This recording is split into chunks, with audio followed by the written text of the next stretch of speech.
Hallelujah. ಎಲ್ಲರಿಗೂ ಶುಭ ಮುಂಜಾನೆ. ಈ ದಿನದ ದೇವರ ವಾಕ್ಯವನ್ನು ನೋಡೋಣ.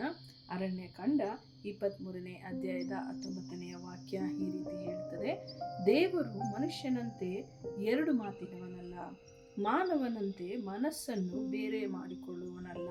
ತಾನು ಹೇಳಿದ ಮೇರೆಗೆ ನಡೆಯುವುದಿಲ್ಲವೋ, ಮಾತು ಕೊಟ್ಟ ನಂತರ ನೆರವೇರಿಸುವುದಿಲ್ಲವೋ. ಹೌದು ಪ್ರಿಯರೇ, ದೇವರು ಮನುಷ್ಯರ ಹಾಗೆ ಎರಡು ಮಾತಿನವನಲ್ಲ.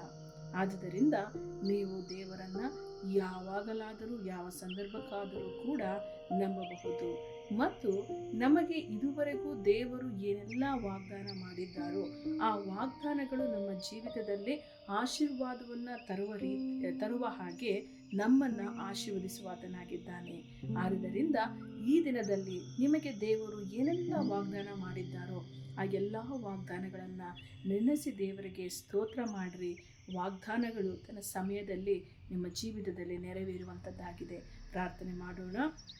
ಸ್ತೋತ್ರ ಕರ್ತನೆ, ಅಪ್ಪ, ನಿಮ್ಮ ವಾಕ್ಯವು ಹೇಳ್ತದೆ ನೀವು ಎರಡು ಮಾತಿನವನಲ್ಲ ಕರ್ತನೆ, ಎರಡು ಮನಸ್ಸಿನಲ್ಲ ಎಂಬುದಾಗಿ. ಕರ್ತನೆ, ಇದೇ ಪ್ರಕಾರವಾಗಿ ಅಪ್ಪ ಈ ದಿನದಲ್ಲಿ ಯಾರೆಲ್ಲ ನನ್ನ ಸಹೋದರ ಸಹೋದರಿಯರು ಕರ್ತನೆ ನಿನ್ನ ಸನ್ನಿಧಾನದಲ್ಲಿ ಸ್ವಾಮಿ ನಿನ್ನ ವಾಗ್ದಾನಗಳನ್ನು ಇಟ್ಟುಕೊಂಡು ಪ್ರಾರ್ಥನೆ ಮಾಡ್ತಿದ್ದಾರೋ ಆ ಎಲ್ಲ ವಾಗ್ದಾನಗಳನ್ನು ಅವರ ಜೀವಿತದಲ್ಲಿ ನೆರವೇರಿಸುವಂಥವನಾಗು ಕರ್ತನೆ.